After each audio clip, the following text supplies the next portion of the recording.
বন্ধুরা, আজ তোমাদের কাছে নিয়ে এসেছি খুব সহজ উপায়ে জল ছাড়া চিকেন ভাপা। মাংসটা ভালো করে ধুয়ে নিয়ে তারপর তাতে লেবু মাখিয়ে নিলাম। এবার তাতে স্বাদ মতো নুন, হলুদ এবং পরিমাপ মতো তেল দিয়ে দিলাম। এবার গোল গোল করে পেঁয়াজ কেটে রেখেছিলাম, সে পেঁয়াজটা দিয়ে দিলাম।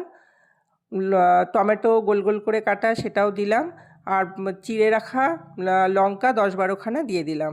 আর রসুন আর আদা পেস্ট করে রেখেছি সেটা দিলাম। আর 4 চামচ মতো টক দই দিলাম। ভালো করে ম্যারিনেট করে তারপরে সেগুলো আধ ঘন্টার জন্য রেখে দিলাম। দিয়ে এবার অপর দিকে একটা কড়াইয়ের মধ্যে শুকনো গরম মশলা আর তেজপাতা, শুকনো লঙ্কা দিয়ে ভেজে স্মেল ছাড়লো যখন, তখন এই ম্যারিনেট করা মাংসগুলো দিয়ে দিলাম। এবার এগুলোকে ভালো করে নাড়াচাড়া করে নিলাম, নিয়ে তারপরে ঢেকে দিলাম।